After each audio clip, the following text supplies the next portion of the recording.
오늘 함께 나눌 말씀의 제목은 하나님의 돌보심입니다. 우리가 살아가면서 우리는 걱정, 근심, 번민을 많이 하게 됩니다. 저는 오래 살지 않았지만 한 가지 깨달은 것이 있습니다. 내가 걱정하고 염려하고 근심한다고 해서 문제 해결되는 것이 아니라는 거예요.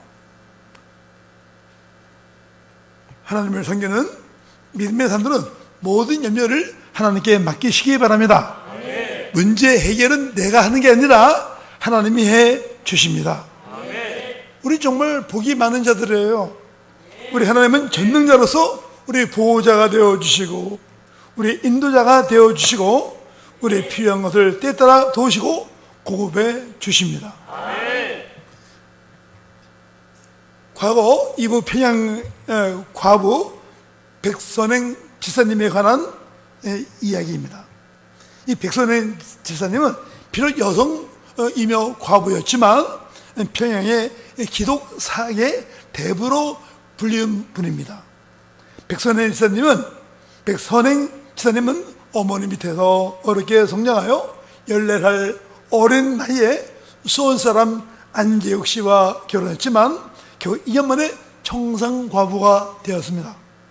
그래도 홀 시어머니를 모시고 청순한 신앙으로 인생을 살았습니다. 그는 밤낮을 가리지 않고 삭바느질하며 온갖 굳은 일을 마다하지 않고 열심히 일을 했습니다. 봉숭아 꽃을 심어 모종을 팔고 꽃도 팔고 열매가 맺히면 씨도 받아서 팔았습니다. 매일 길동이를 머리에 이고 20리 떨어진 시장에 가서 음식 찌꺼기를 얻어다가 돼지를 키웠습니다. 억척스럽게 일해서 많은 돈을 모았습니다. 그래서 백선행 지사님은 일명 악바리 백과부, 또 구두쇠 백과부로 불렸습니다.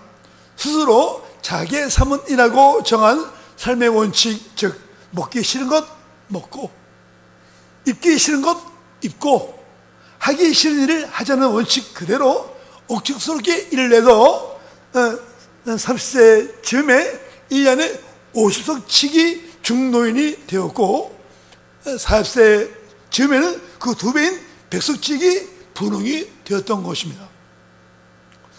60세 즈음에 큰 돈을 내놓아 대동군 용산면 개선리에 돌다리를 놓아 주었습니다. 본래는 나무다리가 놓여 있었는데 큰 비만 오면 떠내려가서 마을 사람들이 불편했던 것이죠. 마치 그 다리는 남편의 묘소로 가는 길목이기도 했습니다. 2,000원이 넘는 돈을 내놓았는데 당시살 한 가마니가 4원에서 5원 정도였으니까 당시로서 쌀 500가마이면 오늘날로 말하면 약 2억 원 가량이 될 것입니다. 당시로서 2,000원은 정말 큰 액수였습니다. 1921년 8월에 다리가 완공되자 인근 사람들이 이름도 없던 이 백집사를 더 이상 과부라고 부르지 말자는 뜻으로 선행이라는 이름을 이어줘 그때부터 이름이 백선행이 되었던 것입니다. 70세 즈음에 억측스럽게 200양의 돈을 모아서는 시부모님과 남편을 위해 선선을 만들어 드리려고 대동강변에 있는 만달산이라는 야산을 사게 되었어요. 땅 문서를 손에 쥔 그는 감개무량했습니다. 그런데 막상 남편의 무덤을 이장하려고 산 구경을 가보니 전혀 쓸모없는 산이었어요. 나무 한 그루 힘을 쏟는 돌산이었습니다. 완전히 사기를 당한 것이죠. 힘없는 여인들로 억울함을 호소할 기회도 없었습니다. 무엇보다도 면밀히 살피지 못한 자기 책임이 크다고 인정하고는 다 누구를 원망하지도 탓하지도 않았습니다. 그 후 여러 해가 지나 일본의 건설회사가 대동강에 다리를 놓는 공사를 하게 됩니다. 건설회사에서는 시멘트 공장을 세우기 위해 지리 공사를 하던 중 대동강 옆에 만들 산이 매우 질 좋은 석회암 산임을 발견하게 되었어요. 그래서 산 주인을 찾으니 바로 백선행 집사님이었습니다. 일본인 기업주 오노다 씨는 이 산을 자르고 여러 번 시도했지만 백선행 집사님은 절대로 볼 수 없다고 냉정히 거절합니다. 일본 사람은 백과부가 100장을 버린 줄 알고 그가 매입한 가격에 100배인 2만 양을 준다고 했으나 또 거절당하고 말았어요. 마침내 일본 사람은 평안도 도지사, 평양 부의원을 동원하여 백선행 지사님이 출석하는 교회 목사님에게 찾아와 설득해 달라고 부탁합니다. 그녀가 교회 목사님의 말씀을 잘 순종한다는 정보를 들었기 때문이죠. 그래도 목사님은 백선행 지사님을 신방하여 산을 팔지 않는 이유를 물었습니다. 그때 백선행 집사님의 대답이 참 감동적이에요. 목사님, 제가 아무것도 모르고 사기를 당하여 돌산을 샀는데 다른 사람이 그런 산을 2만 양에 사간다면 그 사람 망하는 것을 어떻게 볼 수 있겠습니까? 예수님을 믿는 제 양심으로 나 혼자 망하고 말아야지 다른 사람 망하게 할 수는 없습니다. 어때요, 여러분들? 신앙 이름이 이 정도 돼야 되지 않아요? 얼마나 감동적입니까? 얼마나 순수한 신앙이에요. 백선행 지사님은 목사님으로부터 그 산이 시멘트를 만들 수 있는 석회암 산이기 때문에 오히려 그들도 이득도 보고 대동강에 튼튼한 다리를 놓을 수 있다는 설명을 듣고야 그 산을 기꺼이 2만 양에 팔아 100배 이익을 남기게 되었어요. 근데 백선행 지사님은 고생 끝에 피나는 노력 끝에 하나님께서 부자로 만들어 주셨다는 것으로 끝나지 않습니다. 그래서 그 의도를 가지고 교회를 짓습니다. 학교를 세웁니다. 조모시 장로님의 독립운동을 돕습니다.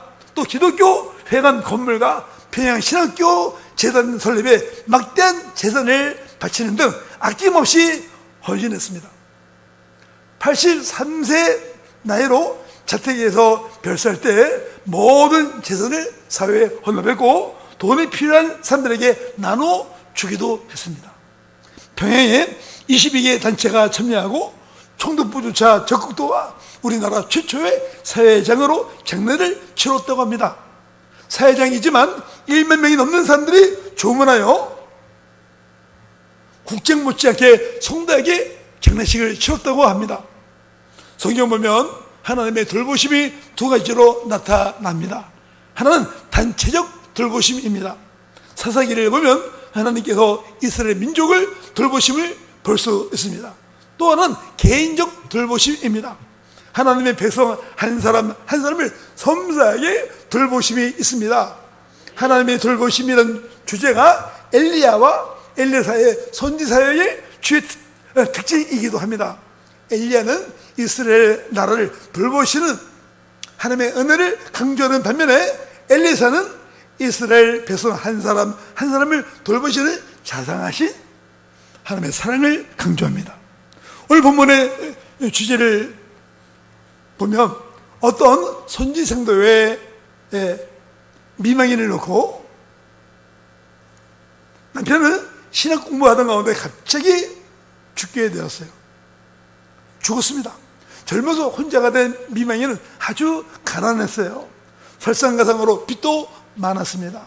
진짜 의지할 데 없이 가난했던 것 같습니다. 남편은 죽었고 빚도 갚을 길이 없고 결국에는 두 아들마저도 돈을 빌려준 채주에게 종으로 팔려갈 처지에 놓이게 되었어요. 얼마나 기막히고 막막하겠습니까? 얼마나 분하고 억울하겠습니까?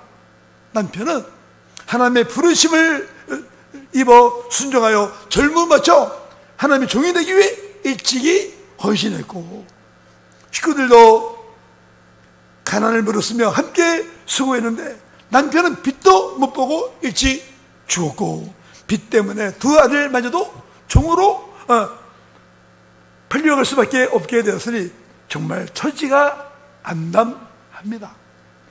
그러나 그 예는 주저앉아 원망만 하지 않았습니다.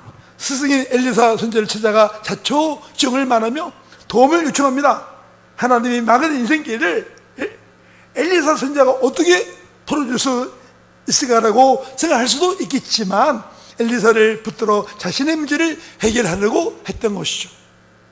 놀랍게도 엘리사는 그 집의 근본 문제를 해결해 줍니다.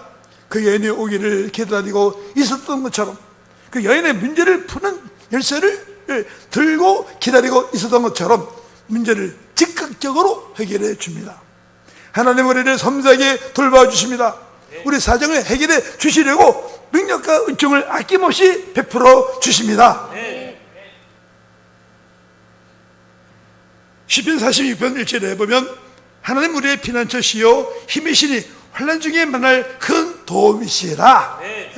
하나님 우리의 힘이요 우리의 큰 도움이 되는 줄 믿으시기 바랍니다. 예수님도 또 제자들도 우리에게 하나님은 우리의 아버지이심을 확신하라고 하십니다. 베드로전서 5장 7절에 보면 내 염려를 주께 맡기라. 이는 그가 너희를 돌보심이라. 그렇습니다. 하나님은 공중에 나는 잠새 한 마리도 들에 핀 백합화도 먹이시고 입히시는데, 하나님이 당신의 자녀를 얼마나 사랑하시고 얼마나 자상하게 돌보시겠습니까? 오늘 본문의 말씀이 우리에게 교훈하는 교훈을 살펴보면, 첫 번째로 하나님은 헌신하는 자를 반드시 돌보신다. 그렇습니다. 하나님은 당신에게 헌신하는 자를 반드시 돌보십니다. 본문에 나오는 여인은 아주 정말 절망적이고 비참한 상황에 처했습니다. 남편이 선지의 성도로서 신학생으로서 수업하다가 날개도 펴보지 못한 채 죽었어요. 그리고 남은 것이라고는 빚뿐이었습니다. 주변에는 아무도 그를 도와주지 않고 외면합니다. 친구도 떠나고 친척도 외면합니다. 아무도 소망이 없다고 단정합니다. 얼마나 기가 막힙니까? 하나님께 평생 헌신하기 위해 모든 세상의 부귀영화를 향한 꿈을 버리고 믿음의 길을 걸어 하나님께 젊음을 바쳤는데 어떻게 이런 불성사가 일어날 수 있겠습니까? 이처럼 하나님을 잘 믿는 믿음의 가정에도 얼마든지 어려움이나 환난이 찾아올 수 있습니다. 믿음으로 충성 봉사하는 가정에도 뜻밖의 시련이 찾아올 수 있습니다. 여러분들, 우리나라 기업 가운데 하림이란 회사가 있어요. 이 하림이라는 닭공장 창업주 김홍국 회장은 교회 집사님이었는데 아파트 건설 사업을 하려고 확보해 놓은 당시 100억 상당의 1만 평 부지를 익산에 있는 신광교회에 건축할 수 있도록 반값으로 넘겼어요. 그리고 교회로부터 받은 돈에서도 절반을 다시 교회에 헌금을 했습니다. 얼마나 크고 놀라운 헌신입니까? 그런데 더 놀라운 것은 그 해 하림의 양계장에서 화재가 나서 하림이 완전히 망했습니다. 완전히 망했어요. 어찌 이런 일이 일어날 수 있을까요? 이 일로 인해 하나님께 버림받았다며 땅을 치며 원망할 일이 아닐까요? 익산에 있는 신흥교회 장덕순 목사님도 어이가 없어 이 지사님을 부둥켜 안고 함께 울었다고 합니다. 하지만 하림의 김 회장은 도무지 이해가 안 간다는 절망적 상황에서도 낙심하지 않고 다시 도전을 합니다. 자본이 없어 싼 땅을 찾아 경상도 깊은 산골까지 들어가 비닐하우스를 만들고 닭을 기르기 시작합니다. 그런데 그게 전국적으로 조류 독감이 들어가지고 양계 농장마다 엄청난 타격을 입게 되었어요. 하지만 이 하림의 양계장은 깊은 산골에 있어 아무런 피해를 보지 않았습니다. 양계업이 전국적으로 타격을 입을 때 하림은 오히려 엄청난 흑자를 이뤘다고 합니다. 그렇게 보면 양계장이 불이 난 것도 이건 징벌도 저주가 아니라 자기 자녀를 피할 길을 열어주시기 위한 하나님의 방법인 줄 믿습니다. 당장 눈앞에 손해 때문에 원망하지 않고 좌절하지 않고 끝까지 하나님을 믿고 신뢰하니 하나님께서 넘치도록 풍성한 은혜를 허락하셨는데 보석까지도 더해 주신 것일 것입니다. 헌신하고 망한 사람 절대로 없습니다. 헌신 안 하면 망할지 몰라도 헌신하는 사람 하나님이 절대로 보호하시고 축복해 주십니다. 하나님은 헌신한 자를 반드시 그의 수고를 기억에 여기시고 보상해 주십니다. 헌신하는 당대뿐만 아니라 후대까지도 구대하여 주십니다. 하나님은 천대까지 은혜를 베풀어 주시겠다고 약속하셨어요. 하나님은 믿음으로 사는 사람을 반드시 철저하게 돌보아 주십니다. 헌신의 삶을 통해 하나님의 상급을 받은 다윗은 이렇게 간증합니다. 내가 어려서부터 늙기까지 은히 버림을 당하거나 그의 자손이 걸식을 당함을 보지 못하였도다. 그는 조일토록 은혜를 베풀고 꾸어주니 그의 자손이 복을 받는도다. 그렇습니다. 우리나라가 이렇게 기독교가 왕성한 것은, 우리나라가 잘 사는 것은 바로 순교자들의 흘린 피가 많았기 때문이지요. 그 순교자들의 후손들 보십시오. 얼마나 잘 되고 있는가, 얼마나 잘 되었는가. 헌신은 절대로 공짜가 없습니다. 열왕기하 10장 3절에 보면 여호와께서 예후에게 이르시되 내가 나보기에 정직히 이를 행하되 잘 행하여 내 마음에 있는 대로 앞집에 다 행하였은즉 내 자손이 이스라엘 왕위를 이어 4대를 지내리라 하시니라. 오늘 아합은 이스라엘의 대표적인 악한 왕이에요. 솔로몬 그는 다윗의 길을 걸어가지 아니하고 왕후 이세벨을 따라서 시돈의 발과 아세라를 섬기던 그런 왕이에요. 하나님의 뜻을 저버린 악한 왕이에요. 근데 하나님께서 이 악한 왕 아합의 나봇의 포도밭을 뺏고 또 나봇을 죽인 그 자리에서 하나님이 빌려 죽게 하셨어요. 근데 그 일을 이루기 위하여 예후라는 사람을 당신의 도구로 하나님이 사용하십니다. 이 예후가 하나님의 그 명령을 받은 대로 그대로 신실하게 정직하게 일을 잘 감당할 때 하나님이 기억이 여기시고 그의 수호를 하나님이 보상해 주시는데 내 자손이 이스라엘 왕위를 이어 4대를 지내리라. 이렇게 하나님의 일을 신실하게 감당하면 하나님 그 수호에 합당하게 복을 주십니다. 우리 하나님 앞에 복을 받는 비결이 뭘까요? 내가 서울대 나오고 하버드 나와야 복을 받습니까? 아니에요. 우리 믿는 신자들이 하나님 앞에 신실하게 정직하게 받은 삶을 감당하고 헌신하면 하나님의 위로와 하나님의 상급이 있다는 거예요. 여러분, 하나님 앞에 헌신하면 반드시 복을 받는 줄 믿으시기 바랍니다. 두 번째로 하나님은 믿음의 분량만큼 부어주신다. 그렇습니다.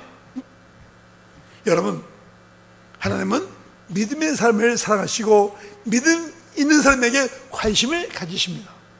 여러분 복받기 원하십니까? 믿음의 삶이 되십시오.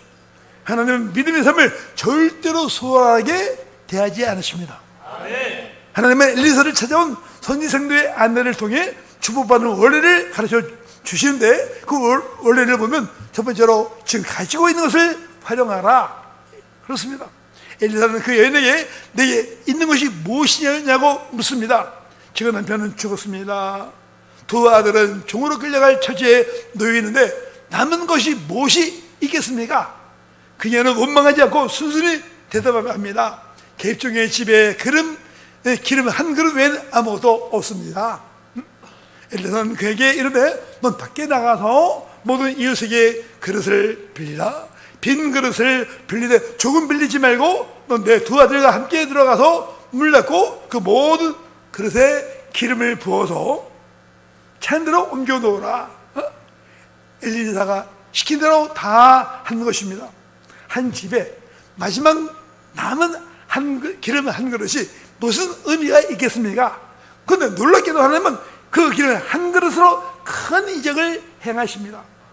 우리 눈에 하찮아 보이는 것이라도 하나님은 큰 역사를 이루십니다. 우리에게 없는 것을 생각하지 말고 억울해하지 마십시오. 잃어버린 것을 헤아리고 원망 신세 한탄하지 마십시오. 우리에게 아직 남아있는 것이 보조가 없다고 한탄하지 마십시오. 우리 손으로 붙여볼 수 있는 것이 남아있음을 감사하십시오. 하나님은 그것을 붙잡고 주의 말씀에 순종한 삶을 귀하게 쓰십니다. 하나님의 앞머리 저거 초라해도 기적의 도구로 사용하실 수 있습니다. 하나님의 나라는 겨자씨를 통해 알 수 있어요. 눈에 보이지 않는 작은 것이 큰 나무를 이루 새가 와서 즐기고 사람이 쉼을 얻게 되지 않습니까? 여러분들 지금 남아있는 것이 무엇입니까? 요즘 경제가 어려워요. 어렵습니다.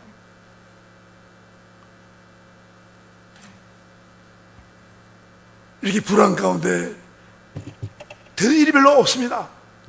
우리가 낙심하지 마시고 내가 지금 가지고 있는 것이 무엇인가? 지금 가지고 있는 이 기름 한 그릇? 작은 것 이것을 활용하십시오. 이거 가지고 하나님 앞에 헌신하십시오. 두 번째로 원리 가능한 큰 믿음으로 준비하라. 본문에도 모든 이웃에게 그릇을 빌리라는 명령에 주목하십시오.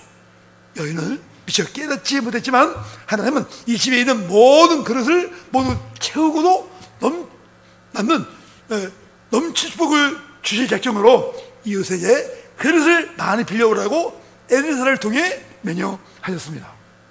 이웃에게 그릇을 빌릴 만큼 축복이 채워진다는 것은 빌린 것 자체가 축복받는 준비 아니겠어요? 이만큼이면 되었다고 생각해서 두 아들과 함께 문을 닫고 집 안으로 들어가는 그만큼이 축복의 양이에요. 축복의 크기는 그녀가 갚을 빚의 크기가 아니라 그녀가 가진 믿음의 크기가 결정하는 것이죠. 은혜 받을 믿음의 것을 항상 준비하시기 바랍니다. 네? 본문에 따르면 주님이 하나님이 주시는 기름이 모자란 것이 아니라 여인이 준비한 그릇이 모자랐어요. 문을 닫은 뒤에 그릇을 준비할 시간이 지난 뒤에 아무리 후회해봤자 소용이 없습니다. 우리 개인이나 교회도 마찬가지입니다. 우리가 믿음으로 준비하는 만큼 부흥의 기적이 일어날 줄 믿습니다. 우리가 믿음으로 준비하는 만큼 축복의 기적이 일어날 줄 믿습니다. 세 번째 원리, 믿음 생활을 방해받지 말라. 준비한 그릇에 기름을 채우기 전에 먼저 방해받지 않도록 문을 닫으라고 명령합니다. 방해받지 않도록 조치를 취하라는 것이죠. 우리가 하나님의 능력을 체험하려면 믿음이 흔들리지 말아야 합니다. 믿음이 약하다면 문을 닫아 걸어야 합니다. 하나님 앞에 집중해야 하는 목적을 달성하기 위해 문을 닫아 잠가야 할 것입니다. 그래서 세 번째로 하나님은 기도한 것 이상으로 부어주신다. 네? 그렇습니다. 하나님은 기도한 것 이상으로 돌아보시고 채워주십니다. 엘리사를 찾아온 그 여인은 이 기적을 경험한 자로서 자기의 기대 이상으로 채워줄 줄 몰랐을 것입니다. 남편이 남긴 빚, 그리고 두 아들이 종으로 팔려가지 않겠다고 생각했지만 이렇게 넘치는 이적을 경험할 줄을 상상도 못했을 것입니다. 엘리사가 시킨 대로 했을 뿐인데 자기 한것은 이웃에게 가서 그릇을 빌려온 것 뿐이에요. 자기에게 있던 한 그릇의 기름은 모든 빚을 다 갚고도 남을 정도로 많은 기름이 되었습니다. 본인적인 우리에게 보여주는 것이 무엇입니까? 하나님의 은혜와 그의 넘치는 사랑의 배려가 크다는 것이죠. 성경은 하나님의 말씀을 정말 그대로 믿고 다른 자에게 이처럼 넘치도록 풍성하게 은혜를 베푸시다는 진리를 우리에게 보여줍니다. 말라기 선지자도 하늘 문을 열고 복을 쏟아 부어 주시는 하나님을 우리에게 강조하고 있어요. 도항암교회 성도 여러분들, 하나님의 말씀을 그대로 믿고 순종하여 하나님의 축복문이 열려서 폭포수와 같이 부어주시는 축복을 넘치도록 받은 축복의 인생 되시기를 축원합니다. 다들 시편 23편 6절에 말하기를 내 잔이 넘치나이다. 내 잔이 넘치나이다. 다윗은 목동으로 아버지의 양을 치는 자였습니다. 황량한 들판을 기약 없이 다니는 가운데 하나님의 넘치도록 풍성한 공급하심을 체험한 것이죠. 사도 바울도 우리에게 풍성한 은혜의 체험을 간증합니다. 우리가 구하거나 생각하는 것 이상으로 넘치도록 응답하신다는 것이죠. 사도 요한도 주님의 넘치는 돌보심을 증거합니다. 오늘 본문의 시제가 결말을 보십시오. 얼마나 우리를 기대하게 합니까? 가난으로 시작하여 풍요로움으로 끝이 납니다. 절대 빈곤으로 시작하여 넘치는 풍성함으로 끝이 납니다. 슬픔과 절망으로 시작하여 기쁨과 소망으로 끝납니다. 빈 그릇으로 시작하여 차가워 넘치는 그릇으로 끝이 납니다. 누가 이런 풍요로운 인정을 체험했습니까? 하나님께 순종하고 헌신한 가정이었습니다. 이 여인은 두 아들을 시켜 자기 이웃집에 가서 그릇을 많이 빌려왔습니다. 여기 중요한 메시지가 담겨 있습니다. 이 여인의 집에도 그릇이 있었을 것입니다. 이웃집에도 빈 그릇이 있었습니다. 빈 그릇을 빌려왔을 때 모든 빈 그릇이 기름으로 가득 차 있게 되었어요. 하나님께 구하는 자에게 복을 주시기 위해 다른 사람의 빈 그릇까지도 사용하셔야 할 분이 바로 하나님이시다. 우리 죄인들을 선택하시고 사랑하셔서 자녀 삼아주시고 축복하시는 하나님 앞에 전적으로 순종하시고 헌신하셔서 하나님 앞에 큰 상황에도 축복을 받아 역전 인생, 풍성한 축복 인생으로 살아가시기를 주님의 이름으로 축원합니다. 기도합니다.